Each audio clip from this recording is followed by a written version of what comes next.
Olá, eu sou Júlio Shoa, psicóloga. Estarei aqui facilitando o aprendizado de vocês na disciplina Luta e Perda, como auxiliar a família. Eu trabalhei por quase 7 anos em contexto hospitalar, atualmente trabalho principalmente no contexto clínico, e nesses dois espaços a família sempre teve um lugar de importância para mim.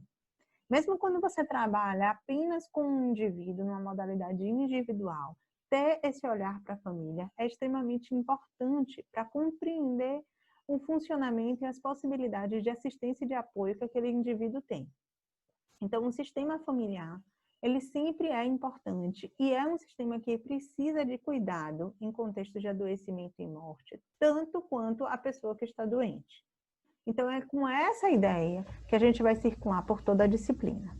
Então, eu te convido para a gente seguir juntos agora.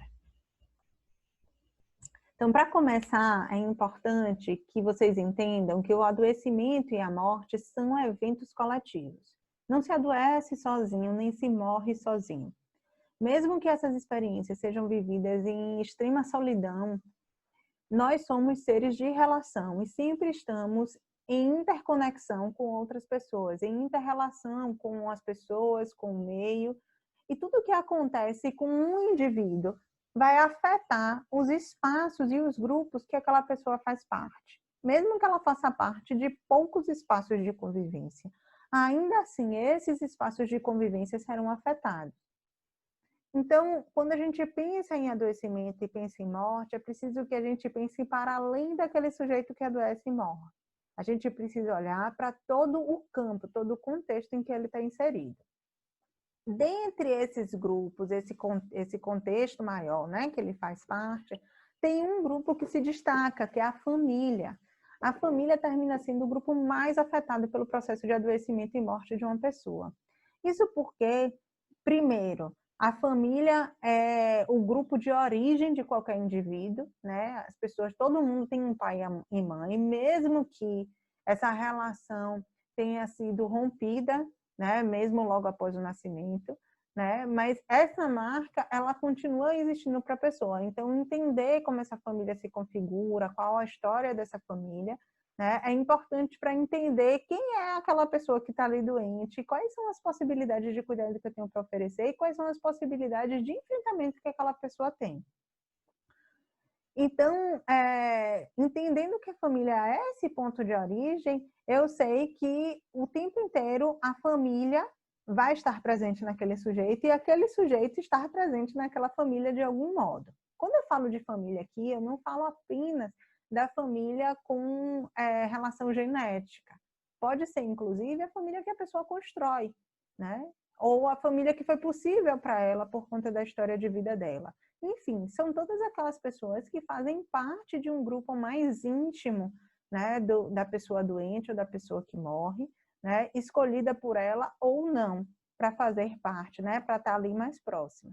Então, são pessoas que têm uma interação mais direta, que convivem juntos, certo? E que têm um nível de vinculação e intimidade significativa.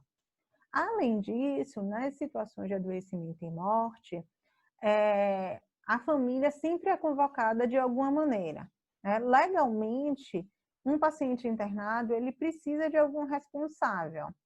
Geralmente, esse responsável é responsável legal, que é algum membro da família. E no caso de óbito, no caso de morte, a família precisa dar seguimento à parte burocrática. Nem que seja só isso, né? Mas ainda assim tem que fazer esse movimento. Dar baixa lá na certidão de nascimento, nos cartões de créditos, conta em banco. Se tiver dívida, a família que fica responsável por essa dívida. Então, não tem como falar que o adoecimento e a morte não vai reverberar na família. Então, mesmo que a relação seja de distanciamento, essa família termina sofrendo os impactos desses fenômenos. Essa compreensão está muito atrelada à ideia de família como um sistema. O que é sistema? Sistema é um grupo, né? Nesse caso aqui da família, quando a gente fala de um grupo que está interconectado, que as pessoas, os membros se interrelacionam, né? Constantemente e de forma dinâmica. Um depende do outro de alguma maneira. Então, essa relação de interdependência também é constante. Não é uma dependência de que eu só existo com o outro, não é nesse sentido necessariamente, mas é de que o outro também faz parte de mim. Então, mais do que nunca, a expressão o todo é maior do que a soma das partes faz muito sentido quando a gente olha para a família como um sistema, porque não se trata de Maria, João e José. Se trata do que Maria, João e José constroem quando estão juntos, como grupo, como sistema. Então, Maria é uma unidade, José é uma unidade, João é uma unidade, né? Mas eles três juntos, eles constituem uma quarta unidade, que é a unidade familiar. Esse sistema complexo de relações inter e extra, né? Ou seja, relações que ficam dentro do grupo familiar e dessa família com outros grupos, certo? Então, isso que é um sistema. E entendendo a família dessa forma, a gente precisa entender também que nenhum membro da família está isolado, uma vez que esse sistema, em sua totalidade, está comprometido em se manter junto e com as tarefas conjuntas. Mesmo em contextos em que a família tem relações conflituosas, a gente pode perceber esse comprometimento em se manter juntos. Se isso não houvesse, simplesmente a pessoa virava para trás e seguia adiante. Mas a ideia de se manter como família, a compreensão de que eu sou família e preciso resolver isso, ou qualquer outra crença que passe pela cabeça da pessoa, mas que faça ela ficar junto, demonstra esse comprometimento. Eu posso, inclusive, ficar junto para manter esses conflitos, porque eu não consigo superar eles, mas ainda assim, né, eu tenho essa ideia de que a família tem que permanecer juntas.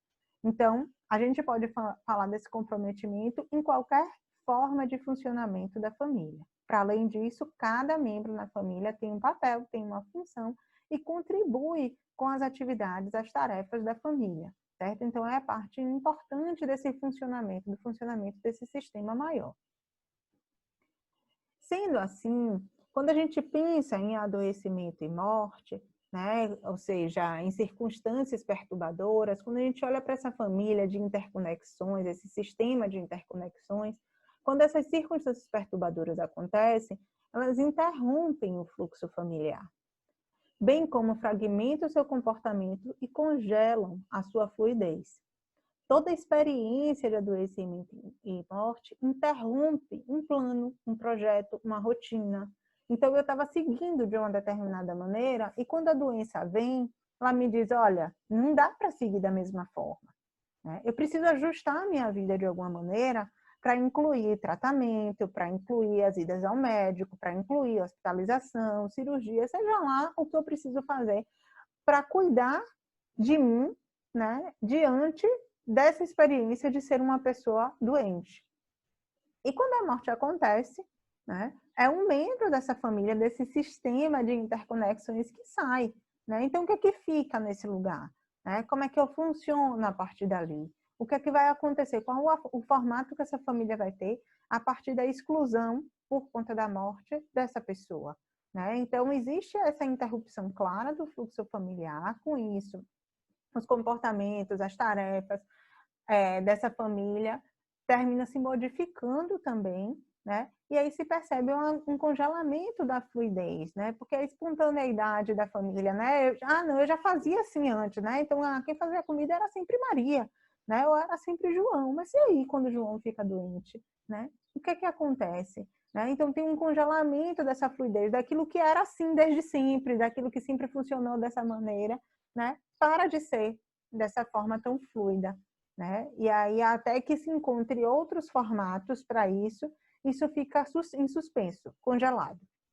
Tá? Então, todo o sistema familiar luta pela homeostase, ou seja, por uma forma que dê maior estabilidade para essa família no seu funcionamento no dia a dia, uma forma de equilíbrio entre a ordem e a desordem. Então, diante de uma circunstância perturbadora, a família vai buscar se organizar de forma a tentar incluir essa situação, ou seja, aceitar, entender, reconhecer, integrar essa experiência a partir das habilidades e recursos que ela já tem, né? Na tentativa de ir se ajustando. Ok, aconteceu um problema aqui, né? Como é que com isso que está aqui em equilíbrio, né, dá conta disso daqui? Entretanto, nem sempre as habilidades que a família tem são capazes de dar conta dessas circunstâncias perturbadoras. Aí a gente fala em crise. Crises são situações que desorganizam a vida.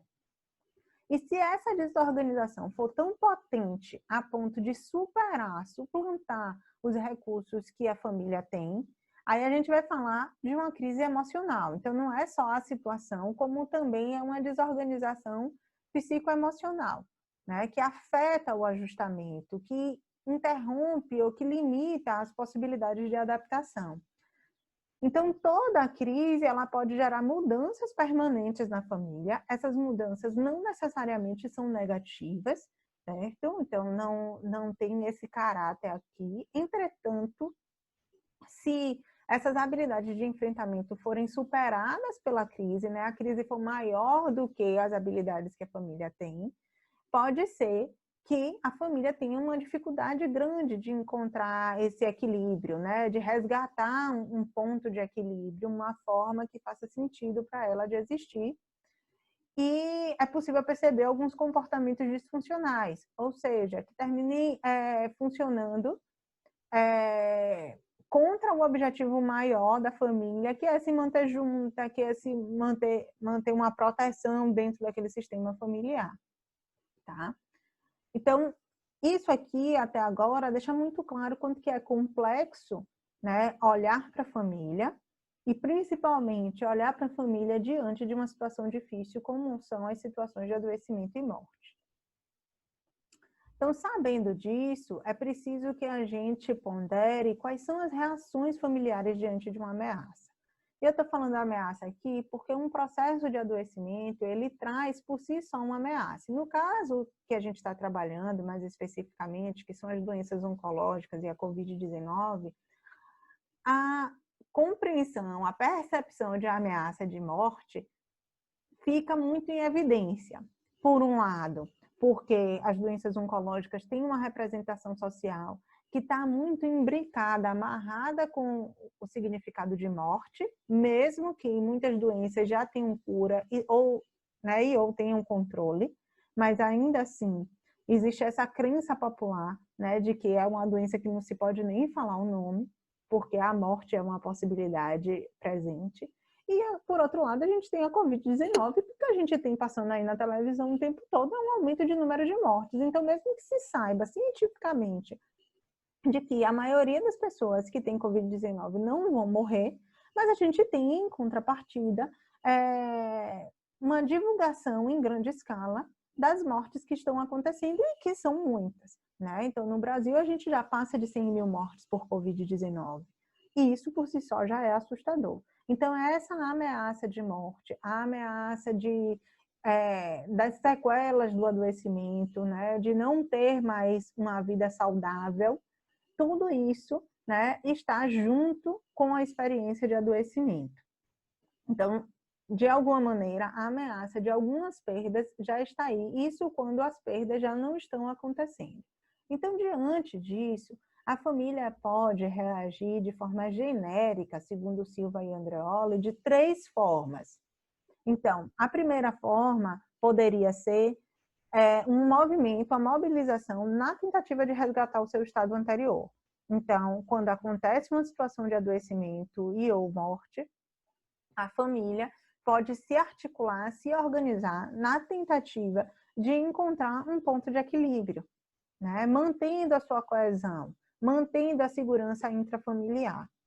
Então, é quando os membros conseguem dar conta, quando os recursos de enfrentamento dessa família são suficientes para o enfrentamento da situação de crise, geralmente elas fazem esse movimento, né, de tentativa de resgate do estado anterior, certo? Quando eu falo de estado anterior, não necessariamente funcionar da forma que funcionava antes, porque a grande maioria das vezes isso não é possível, né?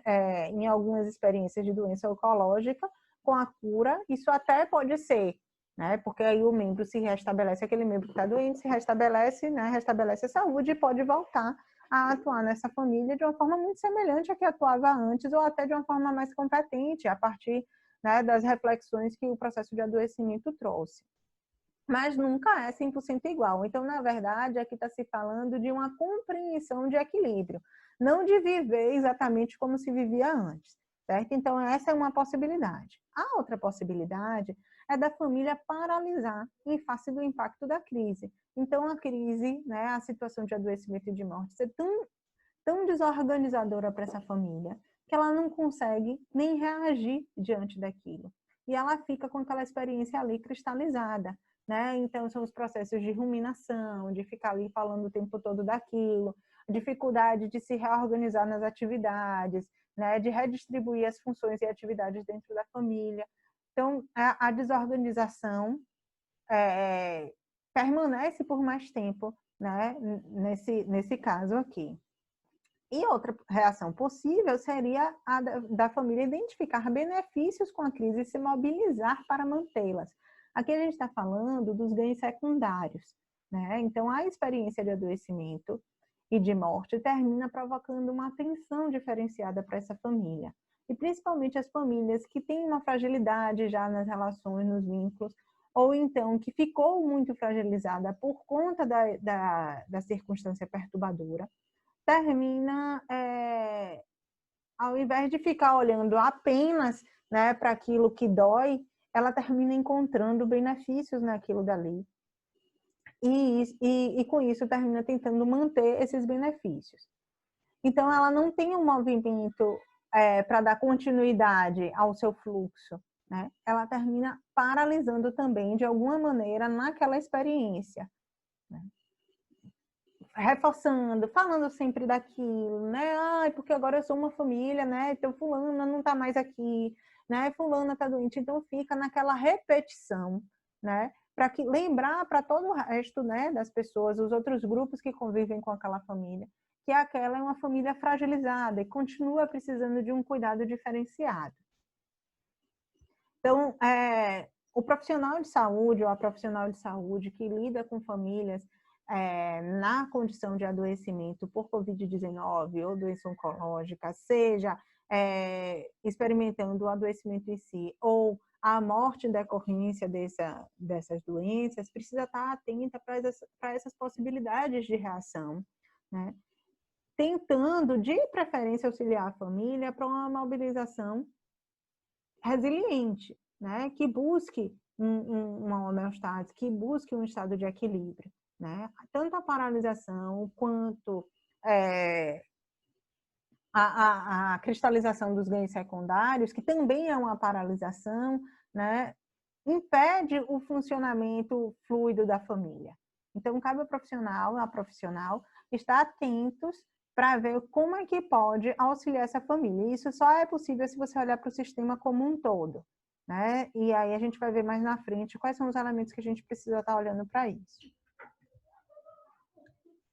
Então, Silva e Andreoli traz uma outra construção também que pode ajudar as profissionais na hora da assistência a essas famílias, né? Que seriam as fases que a família passa, né, nesse processo de ajustamento, de adaptação. Então, antes de qualquer coisa, é importante que a gente entenda essas fases de forma fluida, tá? Elas não acontecem de forma estanque, primeiro uma, depois outra, não é assim. Não é um caminho que tem que ser seguido. Aqui são reações possíveis que elas vão acontecendo. Alguns estudos apontam que essas são as reações mais comuns, né? E não necessariamente a família vai seguir esse fluxo, mas isso pode acontecer com certa frequência. Então, tem um período de flutuação, que seria um período marcado pela confusão e incerteza, que dificulta a percepção das necessidades do sistema familiar. Então, são momentos em que a família está tão mergulhada nas notícias difíceis, nas experiências difíceis, que a confusão aparece como situação mais evidente, né? Como reação mais evidente, e fica difícil até identificar as necessidades de cada membro, as necessidades do sistema familiar, né? Todo mundo está muito hiperativado, todo mundo está fragilizado, todo mundo precisa de alguma coisa, né? Então, como quantificar a necessidade de cada um, como quantificar a necessidade desse sistema? como dizer, como olhar para o sistema para depois olhar para mim. Então fica muito difícil entender qual o caminho vai ser tomado, né, nesse momento de flutuação. Tem também o período de busca por informações. Nesse período, percebe-se uma tentativa de compreender o que está acontecendo, né? Então, é quando a família começa a se organizar para coletar informações, né? Então, assim, é quando é possível já entender o que está acontecendo, então a desorganização não fica tanto em evidência. E a família começa a se articular para buscar informações, para saber o que é que está acontecendo, e daí ir dando forma para aquela experiência, dando sentido para aquela experiência. Então, quanto mais claras forem as informações, maior a chance de adaptação. É nesse sentido que eu falo que a família é extremamente importante, né? Se a gente foca apenas no paciente, né, como a pessoa que está doente, é quem vai passar por todo o processo de quimioterapia, né, é quem vai ter que ficar isolado no quarto por conta da Covid-19, então ele que precisa de atenção, e a gente esquece de olhar para a família, esquece de olhar para os membros que estão ali acompanhando, né, não dá nenhum espaço para que aquelas pessoas se coloquem suas dúvidas, a gente contribui para um estado de ansiedade, né, para um estado de incerteza, de confusão, porque aí a pessoa, a família, não sabe nem como contribuir com aquele momento. Ela não sabe nem o que esperar daquilo dali, né? Então, é como se não tivesse borda, não tivesse limite. O chão está muito incerto. Né, é como se estivesse pisando em ovos. Não sei qual vai ser o próximo passo. Eu não sei o que é que eu posso fazer a partir dali. Então, as informações precisam ser claras, né? Então, por exemplo, nesse momento agora, termina que os pacientes que precisam de hospitalização estão mais distanciados de sua família. E uma alternativa que tem sido encontrada é da comunicação por telefone. É preciso que a equipe de saúde dê importância prioritária para isso, né? Imagina o que é você estar em casa sem poder estar dando acompanhamento ao seu familiar, você, pessoa que conhece aquela pessoa doente, você que sabe que ele gosta, que não gosta, né? Não pode estar ali exercendo sua função de cuidadora, exercendo o seu papel de familiar. E aí, quando você tenta coletar informação, você não consegue. É um número que liga e não atende, é uma ligação que cai. Então, a equipe precisa estar comprometida, isso precisa ser prioridade. A informação com a família não pode ser negociada em hipótese alguma. Muitas vezes, por conta desse compromisso com o paciente, principalmente o compromisso com a cura da doença, a equipe de saúde termina se perdendo na divisão, né, de atenção e de cuidado, entendendo que apenas o paciente precisa de cuidado, né? E aí deixa para segundo plano essa comunicação com a família. E tem uma queixa constante por conta disso, porque de fato, como consequência dessa informação limitada, a família fica mais queixosa, fica insegura, reclama mais, né? Procura mais a equipe com mais insistência, né? Fica tentando caminhos alternativos. E aí a equipe se sente sobrecarregada, termina tendo pouca empatia com aquele familiar que já está reclamando muito, né? Então fica um ciclo repetitivo. Só que a gente não pode esquecer que a família está extremamente fragilizada pela experiência de adoecimento. E a gente está falando aqui de uma doença que geralmente tem tratamento longo, que é a doença oncológica, e outra doença que não tem um tratamento ainda muito determinado, né? Então, a equipe termina tendo uma condição melhor, pelo conhecimento científico, né? A equipe termina estando mais estável, né? Pelo acesso dessas informações. Então, precisa zelar também por essa estabilidade da família, porque a família não tem muitas vezes condições de quebrar esse ciclo repetitivo, por conta de sua fragilidade, tá? Um outro momento seria um momento de acompanhamento da evolução.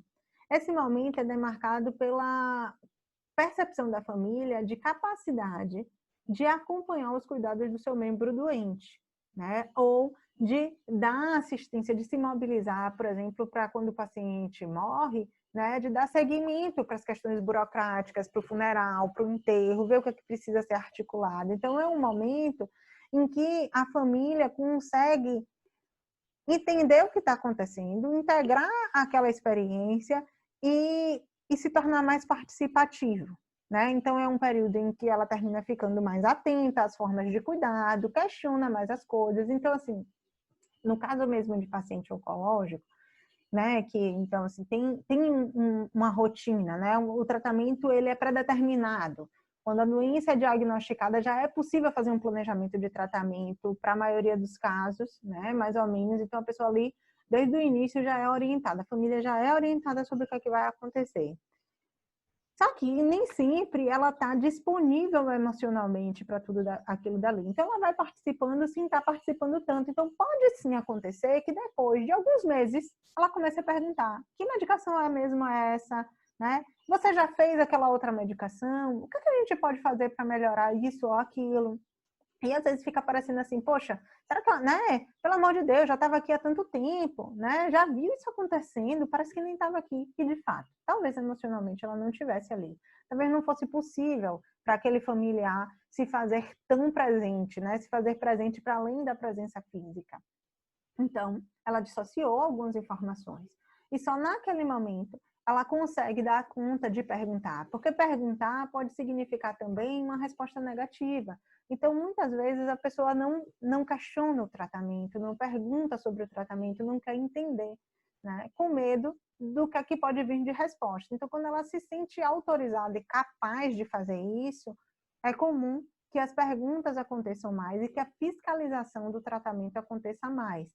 É uma forma que a família tem de se fazer ativa, né? E de garantir que o seu membro esteja sendo cuidado, né? De uma forma eficiente. E, por fim, um outro período que é sinalizado é o período de busca por recursos, que é quando a família busca por suprir as necessidades do sistema. Então, é quando ela já consegue entender como ela precisa se articular, né, de forma a priorizar as necessidades para atender essas necessidades que surgem. Certo? Então, ela se torna mais eficiente nesse cuidado. Então, lembrando só que essas fases não são lineares. Podem, num processo de adoecimento, muitas coisas acontecem. Então, diante de cada notícia, diante de cada momento, a família pode ir e vir, né, de cada período desse, certo? Então, a doença oncológica estava controlada, a família já estava lá buscando por recursos, começando a se ajustar, né, redistribuindo atividades, sanando as necessidades mais urgentes, e aí, de repente, vem um mal-estar. E aí, de repente, a pessoa com doença oncológica que está estável pega Covid, né? Então, assim, são coisas novas que podem acontecer e que faz com que a família também reaja de uma forma diferente. Então, por isso que a gente não pode pensar nesses períodos de uma forma linear, como se a pessoa, a família, desculpa, tivesse que passar por todas essas etapas, uma de cada vez. Então, olhando para isso, sabendo que essa adaptação familiar é complexa, né, não é linear, a gente precisa pensar quais são os mediadores, quais são os aspectos, os elementos que interferem nesse processo de adaptação familiar. E eu dividi aqui em 3 elementos, certo? Então, são os mediadores atrelados ao sistema familiar, os mediadores atrelados à doença e os que estão atrelados ao contexto da morte, no caso de morte aqui, tá bom? Então, a gente vai começar pelos mediadores atrelados ao sistema familiar. Nesse caso, a gente vai falar primeiro da qualidade das relações intrafamiliares. Como é que essa família se relaciona, né? É uma família que consegue atender as necessidades dos outros? Ou é uma família que as relações são conflituosas, que tem muita dificuldade de um falar com o outro, a comunicação é cheia de ruídos, né? Essa família, os membros dessa família confiam uns nos outros? Então, isso é falar dessa qualidade, né, da relação. São relações ambivalentes, o vínculo é seguro? Como é que isso acontece, né? É uma coisa mais insegura, que o membro não sabe direito o que ele vai esperar da família diante da situação de adoecimento, ou a família não sabe direito o que esperar daquele membro. É aquele tipo de relação que quando você vê lá que você está cuidando, o membro não sabe falar da família, a família não sabe falar do membro, parece que são desconhecidos. Como é que vocês percebem essa qualidade? Quais são as coisas que a pessoa doente fala sobre a família e vice-versa? Então, ficar atento a esses comentários é importante porque vai dar uma sinalização para essa qualidade das relações. Então, na consulta, isso pode ser observado, nos momentos de internamento e, geralmente, nos momentos mais triviais, assim, vai dar um banho, né? E aí você vai interagindo lá e vai ouvindo alguma coisa, né? O familiar saiu, aí o paciente faz qualquer comentário. Então, são as oportunidades para você ir traçando essa qualidade, mas com muito cuidado. Né? Não pode ser uma avaliação onde você leve as suas ideias, as suas compreensões para aquela família. Né? Porque a família deve ser assim, que toda a família cuida uns dos outros. Não, não é dessa forma que existe. Cada família é uma família, cada sistema funciona de uma forma diferente e cada pessoa se ajusta dentro da família como é possível para ela. Certo? Então, quem vai dizer dessa qualidade é o membro. Então, tem que tomar muito cuidado com as interpretações que são feitas. Então, não é para fazer interpretação, é para juntar as descrições que são ofertadas pelo membro doente, pelo paciente e pela família. Tá? Então, as relações extra...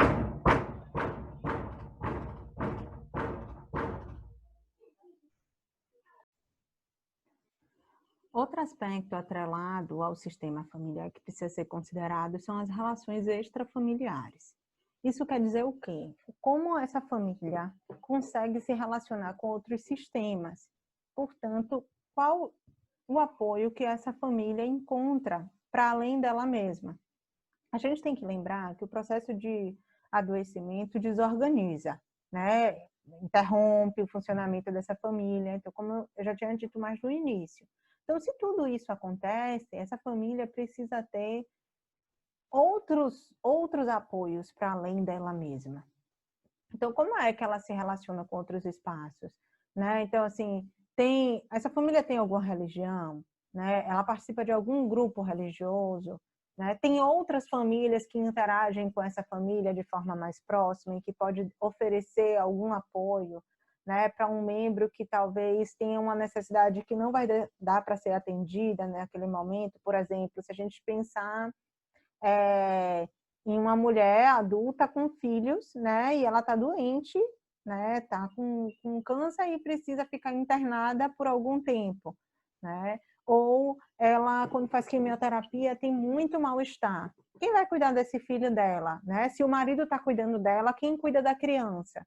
Então, tem outros membros da família extensa, ou tem outras famílias, seja de amigo, ou a escola, ou creche. O que é que tem para além da família que pode dar sustentação para esse momento difícil que a família está enfrentando? Né? E aí a equipe também pode entrar como facilitadora na expansão desse sistema de apoio. Né? Como assim? Então, a equipe que conhece bem quais são os sistemas da assistência da saúde e assistência social pode facilitar muito o apoio dessas famílias. Né? Por quê? Porque uma família que tem boa orientação sobre os lugares que ela pode ir para ter assistência de saúde, que o acesso para a marcação das consultas é fácil, que às vezes precisa de alguma orientação sobre benefício, porque a pessoa vai ter que parar de trabalhar, e ela é autônoma, né? Então, como é que ela vai receber alguma coisa? Então, para onde é que ela procura essas informações? Quando a equipe consegue dar essas informações, isso já é uma ajuda extremamente importante, porque você não deixa a família sozinha, a família que está desorganizada sozinha para se virar e encontrar as soluções. Então, nesse momento, quando a gente passa informações sobre esse sistema social, esse sistema de saúde, a gente consegue já ampliar a rede de apoio dessa família.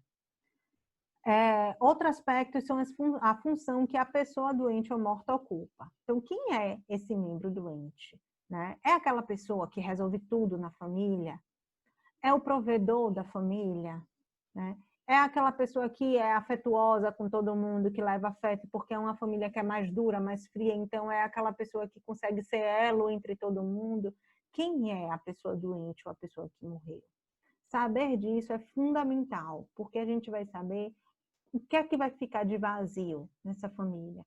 E a gente vai também conseguir compreender mais ou menos qual a tarefa, qual o movimento que a família vai precisar fazer para buscar o seu equilíbrio, né? Então, quais são as estratégias que vão precisar ser utilizadas? Vai depender muito de quem é essa pessoa que está se ausentando, né? Que não pode estar ali presente o tempo todo. E o outro aspecto são as situações inacabadas, né? O que quer dizer isso? As situações inacabadas são aquelas situações que não tiveram desfechos, os conflitos que as pessoas não puderam, né, resolver. Então, é muito comum, principalmente, assim, tanto em situação de adoecimento quanto de morte, né? Mas, assim, de adoecimento é muito comum a gente ver pessoas querendo pedir perdão, pessoas que há muito tempo não falavam com a pessoa que está doente aparecendo, né, tentando dar uma solução para aqueles problemas que ficaram ali em aberto, para aquelas situações que não foram cicatrizadas. E no caso de morte, essa é uma das questões que mais geram arrependimento e culpa. Essa impossibilidade de você resolver o problema, né? Essa sensação de impossibilidade. Então, quanto mais situações inacabadas, quanto mais conflitos abertos, quanto mais situações difíceis que não foram olhadas até aquele momento, mais difícil fica para a família se reestruturar. Porque diante de situações de crise, é muito comum que outras crises sejam mais intensificadas, né? Então, se a gente entende que crise, como eu disse, é uma experiência de desorganização, então assim, imagina só, eu já desorganizei tudo. Aí eu não tenho uma relação muito boa, sei lá, com a minha mãe. É justamente a minha mãe que está doente. Como é que eu vou acompanhar ela na quimioterapia todos os dias? Como é que vai ser esse acompanhamento, se só tem eu, né? Então, essa crise na relação, ela pode ficar mais intensa, porque o adoecimento faz com que mãe e filha convivam de forma mais intensa. Então, quanto mais situação inacabada, maior a chance de mais crises brotarem a partir dessa crise, que é o adoecimento e a morte. Aí, a gente, entendendo isso, a gente precisa entender os mediadores atrelados à doença. Então, como eu disse, a gente está falando aqui da doença oncológica e da Covid-19, que são doenças completamente diferentes. De um lado, a gente tem uma doença conhecida, né, cheia de pesquisas, com alto investimento, né, em pesquisa, inclusive, em desenvolvimento de medicações, né, com equipes cada vez mais bem treinadas, pensando nas diversas fases da doença. Então, a doença oncológica é uma doença que é bem conhecida cientificamente e bem conhecida socialmente. Ela tem uma representação social muito bem definida já. Não é uma representação social positiva, realmente, né? Porque tem essa relação muito forte com a morte, mas, por outro lado, dá uma sensação de que é conhecida. Eu sei do que eu estou falando, né? Então, mesmo quando a pessoa diz assim, é aquela doença que não se pode falar o nome, né? Não se pode falar o nome porque eu já tenho uma impressão construída sobre ela. Pelo menos eu sei o que esperar disso daqui, mesmo que a minha crença seja de esperar a morte, né? Mas tem algo de conhecido nisso daqui, que é desagradável para a maioria das pessoas, né? Que é essa representação social atrelada à morte. Do outro lado, a gente tem a Covid-19, uma doença desconhecida, não tem nenhum ano, né, completado, né, que as pessoas começaram a viver essa experiência da Covid-19. Todos os tratamentos ainda são experimentais, as pesquisas são pouco conclusivas, são pesquisas com um número muito pequeno, né, da população, que falam muito de situações muito contextualizadas. Não é possível ainda fazer generalizações em relação ao tratamento e reações dessa doença. Toda semana se descobre alguma coisa nova, então tem uma instabilidade muito grande. E é uma doença que aparece num formato de pandemia, né? Ou seja, ela extrapola os recursos não só de uma cidade, não só de um país, não só de um continente, mas do mundo todo, praticamente, né? Praticamente todos os países vivenciam em algum nível de intensidade essa experiência de adoecimento coletivo pela Covid-19, com um número muito expressivo de mortes, né, acontecendo concomitantemente. Então, a Covid é a marca do desconhecido, enquanto o câncer é a doença conhecida, mas que ninguém quer ter. Então, de qualquer maneira, elas, apesar de serem doenças que as pessoas correm delas, uma é conhecida, outra é desconhecida por si só, elas já têm características muito diferentes. Uma, a equipe de saúde sabe exatamente o que fazer, sabe como tratar, sabe como intermediar, sabe para quem pedir ajuda, se não souber tratar. Tem um número muito grande de profissionais especializados, né? Então, se eu não sei, eu posso passar para outra pessoa. Cada vez mais cidades têm acesso a tratamento para doença oncológica, né, com pelo menos algum especialista que possa direcionar alguma coisa. A Covid-19 ainda a gente está caminhando no escuro, né? Então, tem esse aspecto. Para além disso, a gente está falando de uma doença crônica e de uma doença aguda. Então, como doença crônica, o câncer é uma doença de longa duração, né?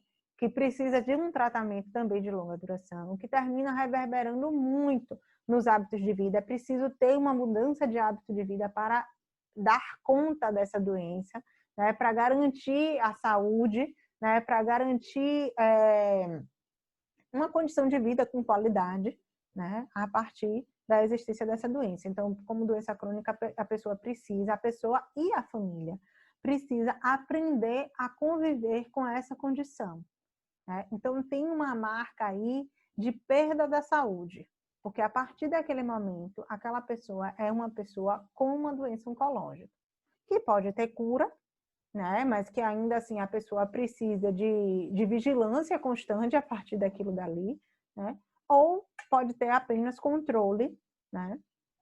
Mas enfim, né? Você vai precisar mudar muitas coisas na vida para conviver diariamente com a existência que agora é marcada por uma doença.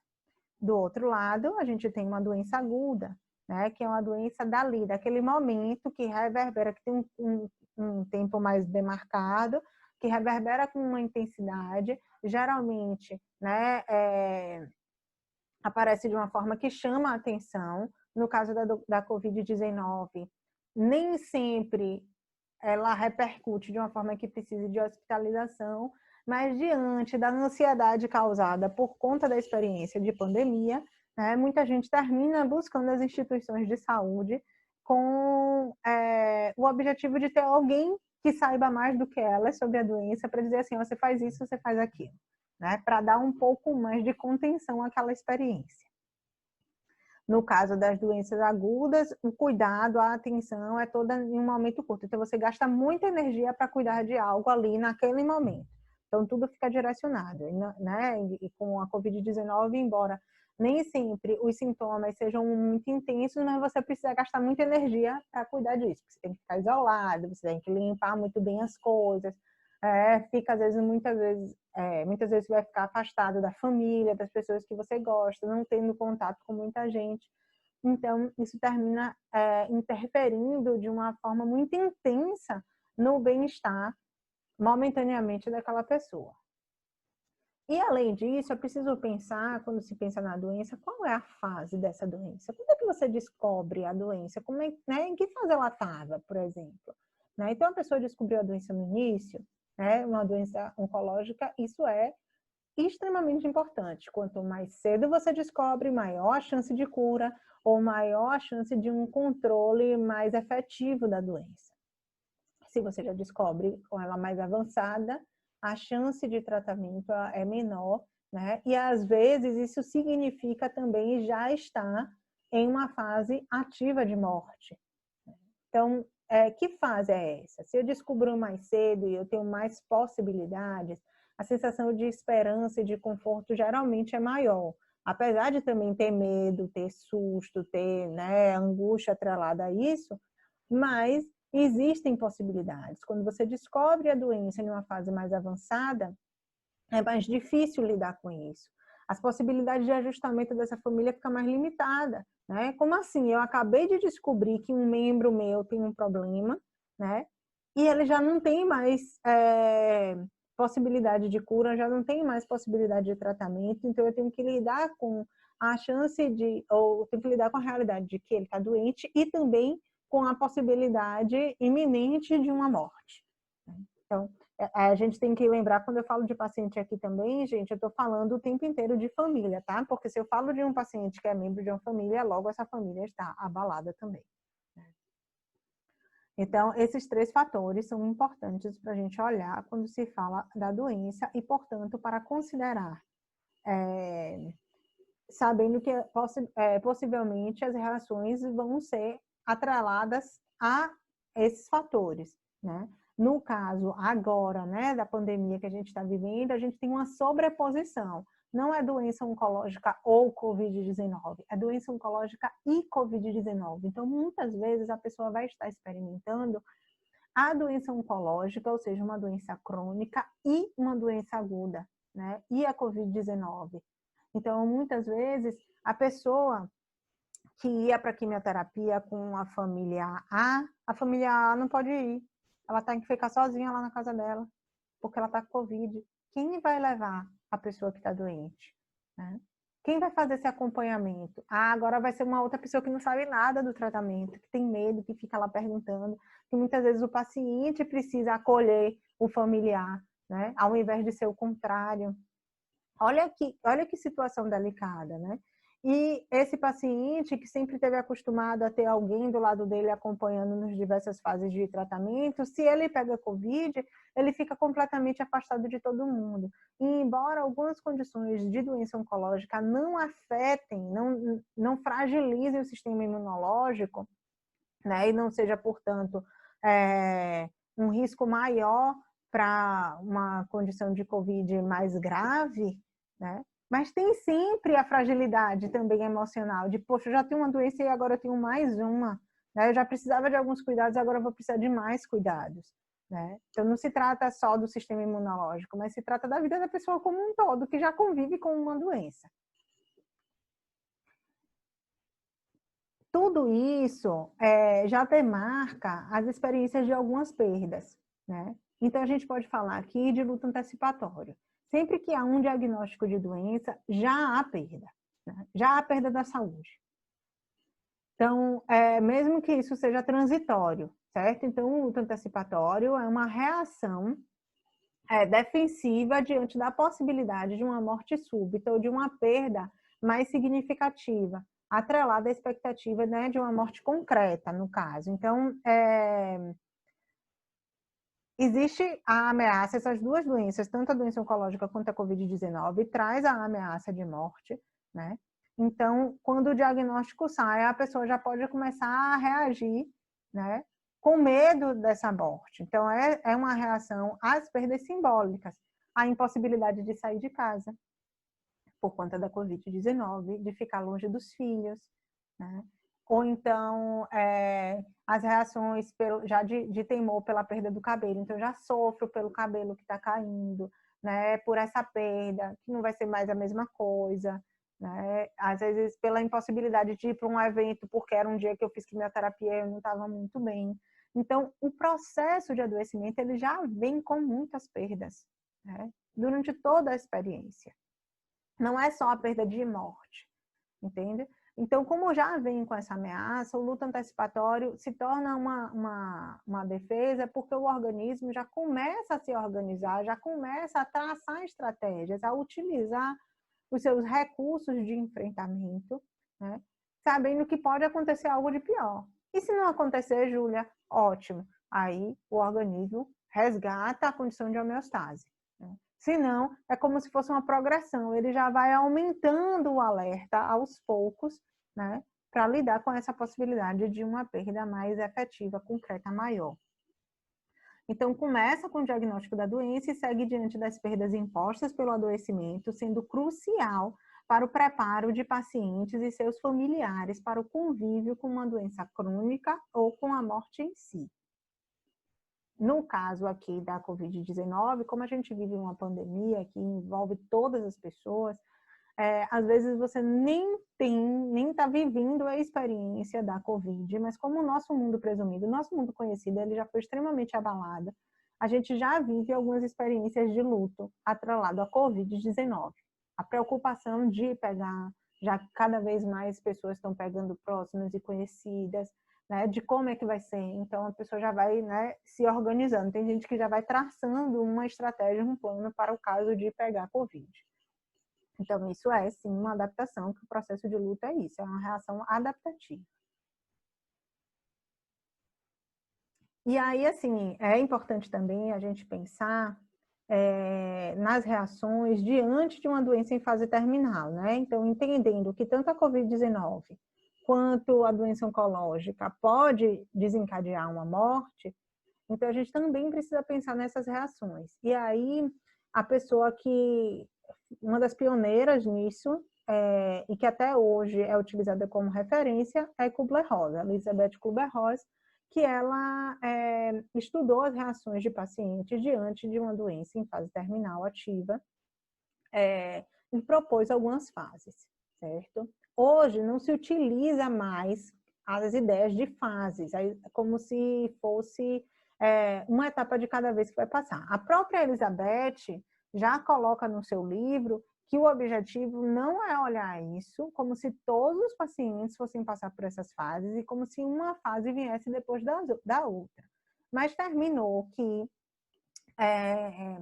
isso foi divulgado, né? Algumas pessoas se apropriaram e compreenderam a teoria dela dessa maneira, como se fosse uma fase de cada vez. Então, eu quero demarcar muito bem isso. Não é algo que você tem que ter decorado. Ela fez um estudo para pacientes que enfrentavam a experiência de adoecimento em fase ativa de morte, né, que eram conhecidos como pacientes terminais. Não foi para o processo de enlutamento, né, mas isso foi utilizado também para estudar o processo de luto. Então, uma coisa ficou muito misturada com a outra, faz sentido. Então, aqui, qual é o objetivo? É a gente olhar para isso como reações possíveis e não como fases engessadas, tá? Então, ela fala de 5 possibilidades de reação: negação, raiva, barganha, depressão e aceitação. Então, negação é aquela coisa de, né, não pode ser verdade, eu não acredito que seja isso, né? Não faz sentido isso que você está dizendo. Às vezes a pessoa procura vários médicos para ter várias opiniões, até acreditar naquilo mesmo, né? Pesquisa na internet, faz um monte de movimento, né? Evitando aquela informação inicial que ela teve.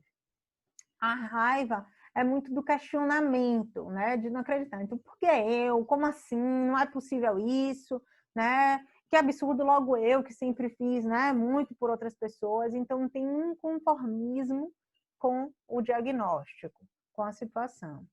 A barganha é a negociação, né? Então, assim, se eu for uma boa pessoa, pode ser que eu fique bem, né? Então, a família tem muito também, assim, de, se eu cuidar dele direitinho, né, pode ser que resolva. Às vezes até transfere isso para o médico, como se o médico fosse capaz, o médico, a equipe fosse capaz de dar a cura só por conta de um comportamento da família.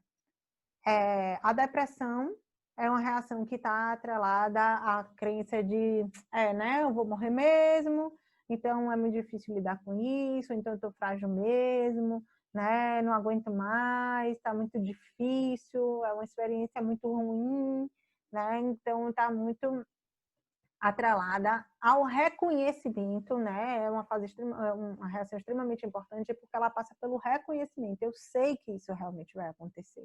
Eu não negocio mais, né? Eu sei que vai acontecer, né? Mas eu não tô, tá muito difícil saber disso. E por fim, ela fala da aceitação, que vem com a ideia, né? Se não posso evitar, então o jeito é aceitar. Aí eu vou falar um pouquinho, bem brevemente, de cada uma dessas reações, tá? Então, a negação, ela funciona como uma proteção que oferece tempo ao paciente e à sua família para entenderem o que está acontecendo. Geralmente é uma defesa temporária, que logo é substituída por outra reação. Por que é temporária? Se o médico apontou lá com o exame de que aquela doença está em fase terminal, né? De que não tem como fazer a cirurgia por conta daquele tumor, né? Ou que a pessoa não está reagindo aos investimentos que a equipe está fazendo e o pulmão está muito comprometido por conta da Covid-19. Por mais que a pessoa não queira acreditar naquilo, os eventos subsequentes vão confirmando aquela informação de alguma maneira. Então, mais cedo ou mais tarde, a família termina tendo que validar aquela informação, que aceitar aquela informação, porque ela vai vendo, ela vai tendo dados de realidade que vão confirmando que aquilo é verdade. Então, o que a equipe pode fazer diante disso? Pode acolher e buscar compreender sem romper as defesas. Então, esse negócio de que, meu Deus do céu, eu já falei várias vezes, essa família lá não ouve, não é possível, né? Tem que dar um choque de realidade nela. Não adianta, né? Então, é aquela família que muitas vezes chega lá, no boletim médico já foi dito que a pessoa, né, já foi tentado de tudo, os órgãos estão falhando, não tem mais possibilidade terapêutica de cura, que agora vai começar, né, um tratamento mais focado só em conforto. E aí ela chega e pergunta, e a febre, doutor, diminuiu? Né? E aí o médico diz, diminuiu, mas isso não é o mais importante. Pronto, a pessoa sai com a informação de que a febre diminuiu, como se aquilo ali fosse a solução. A negação ela é necessária em vários momentos. Então, como é muito difícil você olhar para a morte, lidar só com isso, então os familiares, muitas vezes, eles vão, se aproximam, choram às vezes, né? Entendem que aquilo está acontecendo. Em outros momentos, eles precisam se afastar. Aí é quando vem essas perguntas. Graças a Deus que não teve mais a febre. Aí ele está mais coradinho, né? Eu vi que hoje ele comeu, hoje ele abriu o olho, hoje ele mexeu o braço, né? E vai se apegando a pequenas coisas para manter a esperança. Então, se a equipe rompe essas defesas, isso pode desorganizar mais ainda a família. Então, precisa de uma atitude empática para facilitar a construção de confiança e de recursos para lidar com a realidade. Quanto mais confiança a família tem na equipe, ou seja, em quem está promovendo o cuidado, mais ela se sente segura e mais ela consegue ir confiando e validando aquelas informações. A raiva é uma reação que está atrelada a sentimentos de raiva, revolta, ressentimento, irritação, né? Mostra muito uma hiperativação do sistema neuropsicomotor, que podem estar atrelados aos sentimentos de impotência e falta de controle da própria vida. A queixa aparece como principal reação a este sentimento. Então, é muito comum aqui aquelas famílias que aparecem com muitas queixas, reclamações, né? Muitas vezes culpabilizando a equipe de alguma coisa, né? Dizendo que vai botar na justiça. Então, são formas dessa raiva aparecer. Então, eu não dou conta da experiência, né? Eu preciso colocar isso para fora de alguma forma. E aí, às vezes, a pessoa vai responsabilizando quem está ao redor. Então, o descontentamento se propaga em diversas direções e se projeta em todos os que estão ao redor. O que é que a equipe pode fazer? É muito difícil o trabalho com as pessoas que estão reagindo dessa forma, né? Porque aí a família está ali o tempo todo questionando, né? Questionando a validade da equipe, questionando o que a equipe está fazendo, né? Às vezes querendo mudar tudo, dizendo que não acredita em nada daquilo. Então, realmente é muito cansativo. Então, a equipe precisa ter cuidado para não ter atitudes reativas nesse momento, compreender que isso é um mecanismo de defesa, certo? Então, a atitude ela precisa ser firme, mas não mostrar medo ou fraqueza, mas também não ser grosseiro. Então, firme no sentido de colocar limites, né? Eu entendo que a senhora está chateada, realmente é uma notícia muito difícil, muito ruim, né? Mas eu não posso, né, aceitar que a senhora fale assim comigo, né? Então, eu vou dar um tempo e depois a gente conversa novamente quando a senhora tiver condições de conversar sobre isso, né? Então, é demarcar esse limite, mas respeitando a experiência que a pessoa está tendo. Então, não atacar nunca. A barganha, né? Nesse caso, o paciente e sua família aceitam a situação vivida, mas negocia na tentativa de fazer acordos que lhe possibilitem uma percepção mais agradável da situação ou retornos que tornem a experiência melhor. Pode ser uma reação atrelada à culpa pelo surgimento da doença. Então, aqui a gente percebe muitas negociações. E, às vezes, as negociações elas não têm muito cabimento mesmo. Mas a equipe precisa estar alerta para ouvir o que a família está trazendo a partir daquilo que não é tão possível de ser colocado em prática. Então, por exemplo, agora com a situação da Covid-19, a gente sabe que as visitas estão restritas no hospital. Então, sempre vão ter pessoas querendo negociar, né? Ver, passar mais tempo junto. Então, avaliar caso a caso, né? Ver a possibilidade. Ah, não dá para ficar aqui e dormir, que é a proposta da família, né? E aí a família pode vir com essa ideia, porque se eu ficar lá o tempo todo, eu posso estar vendo se a equipe está trabalhando direito, eu posso fazer alguma coisa, eu posso ajudar a equipe. Aí vai melhorar, né? O meu paciente vai melhorar mais rápido, o meu membro da família vai melhorar mais rápido. Então, é uma barganha nesse sentido, né? E aí a equipe tem que entender isso e talvez dizer, olha, até aqui dá para ser. Então, abrir algumas exceções, né? Ou mesmo dentro da segurança, como tem acontecido agora, fazer teleconferência com a família e com o paciente para que ela possa ver. Quando o médico for ligar para passar o boletim, né, experimentar fazer isso próximo ao leito. Se for um paciente que está contactante, permite que o paciente, né, fale alguma coisa, bota no viva voz para que o paciente fale também e o familiar possa escutar. Então, são formas de fazer ajustamentos mesmo dentro da segurança. Né? Então, é importante que a equipe não desqualifique o paciente nem a família por suas fantasias. Então, isso não tem sentido, não tem cabimento, não, de jeito nenhum. Não é assim, né? E aceitar as negociações sempre que elas forem possíveis. Ou, então, fazer novas negociações, né? Propor novas alternativas. A reação, né, como depressão, é um período de retraimento, tristeza e reflexão, no qual a família tenta elaborar as mudanças decorrentes do processo de adoecimento, integrando melhor essa experiência à sua vida. Né? Então, é um período em que a família ela se fecha mais em si mesma. Né? Então, é possível, às vezes, ver até no hospital, tem vezes que a família não quer mais saber do boletim médico, ela já sabe? Ela não quer mais informação, ela já sabe que não está bem.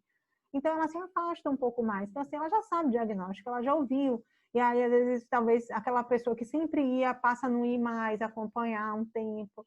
Então, é aquele tempo de elaboração, de compreensão de tudo que está acontecendo. É importante que a equipe acompanhe o sofrimento dessa família de forma empática, evite conselhos como, não é nada não, vai ficar tudo bem, logo vocês estão bem, que isso termine invalidando o sentimento, diminuindo o que a pessoa está sentindo. Certo? Então, é importante também fazer um diagnóstico diferencial de tipos de depressão, né? Que aqui pode ser só uma reação momentânea, mas pode ser também que seja uma sobreposição a um quadro depressivo que já seja pré-existente, ou mesmo, né, algo que já esteja se prolongando e seja realmente um quadro depressivo que precise de assistência psiquiátrica. E, por fim, Kubler-Ross fala da aceitação, que é quando o paciente e familiares compreendem o que está acontecendo e conseguem relaxar. Surge paz e tranquilidade no lugar de luta constante contra a situação atual de adoecimento e perda. Então, não é um relaxamento de, né, não estou nem aí, vamos, agora é tudo risada, não, mas é de assim, não vou mais ficar gastando energia procurando informação toda hora, né, querendo descobrir um monte de coisa, tipo, né, tudo bem, né, é isso, vamos ver o que a gente faz com o que a gente tem aqui agora. E aí a equipe precisa manter a atenção para o caso de outras reações surgirem aí, né? Então, sejam dessas que eu já falei, sejam outras reações que estão fora desse escopo aí, tá? Então, em casos de doenças que têm a ameaça de morte, como as doenças oncológicas, é muito comum esse tipo de reação. Com a Covid-19, como é uma doença aguda que termina sendo mais rápida, nem sempre a gente vê todas essas reações, mas como essas reações elas são comuns, pode ser que a gente perceba uma ou outra, né, nas pessoas. Então, como a gente não está falando aqui como fases, vou reforçar isso, né, mas como reações específicas, reações comuns, então isso também pode acontecer mesmo no adoecimento agudo, no caso da Covid-19. E aí, os últimos mediadores são os mediadores atrelados ao contexto de morte. E, nesse momento, a gente tem um contexto muito específico, que é o contexto de pandemia. Né? Então, a gente precisa entender, primeiro, né, quais são as características da morte.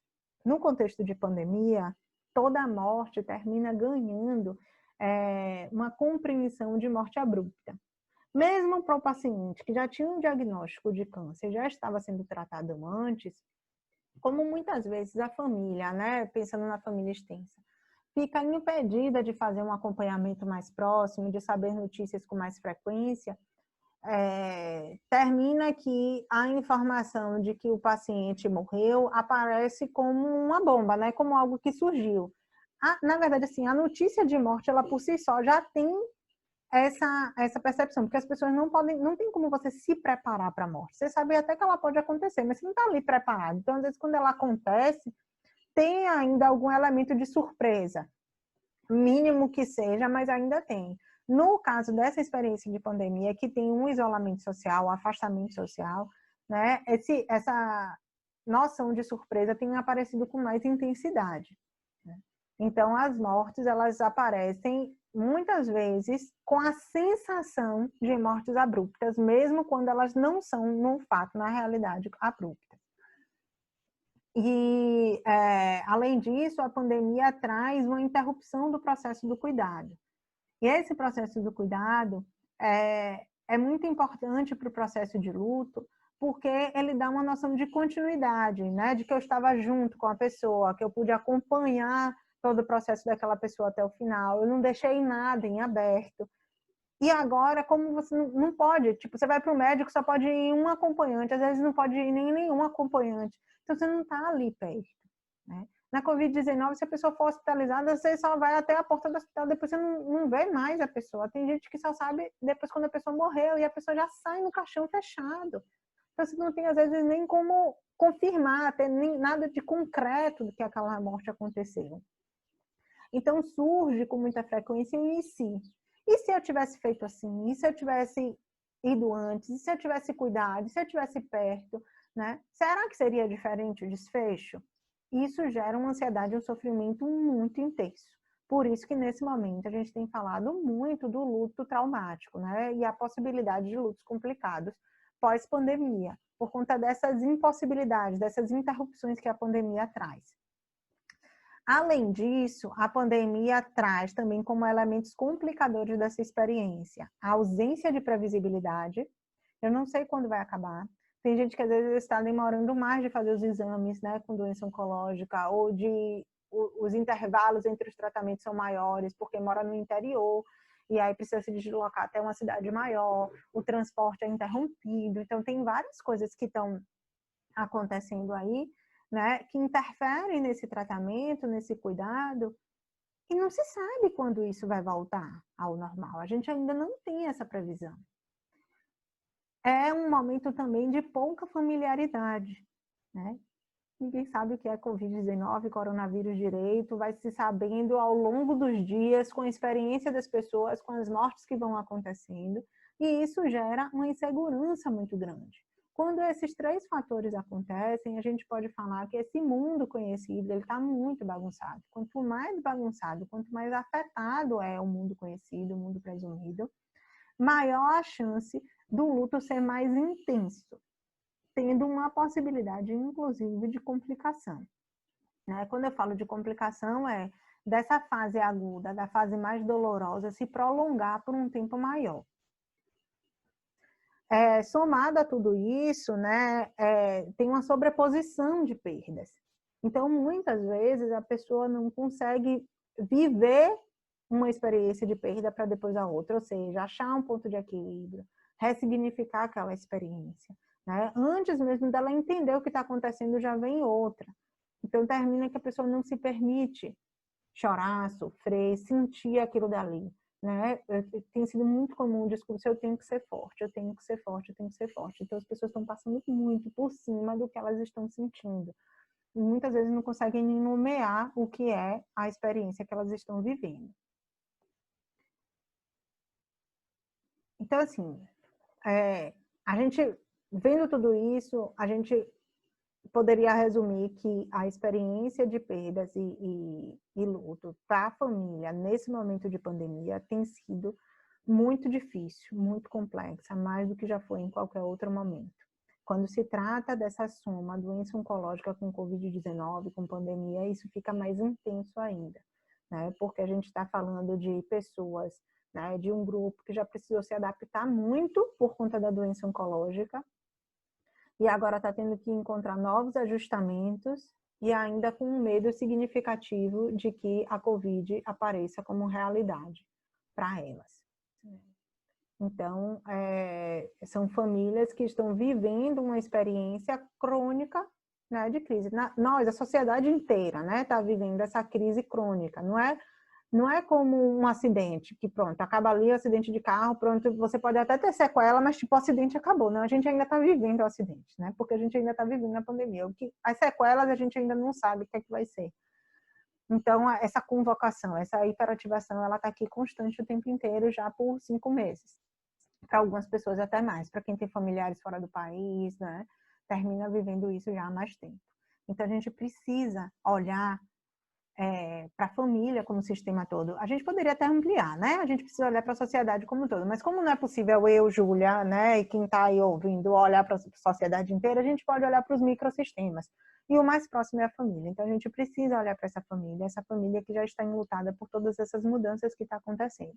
E para isso, 3 coisas são importantes. Validar a expressão emocional, nada de frases que diminuam, né, o que a pessoa está sentindo, né? Dar espaço para que chore, para que sofra. Não existe um tempo para isso acontecer, né? O luto, ele não tem fim, né? Dependendo do momento, ele pode ser reatualizado diversas vezes.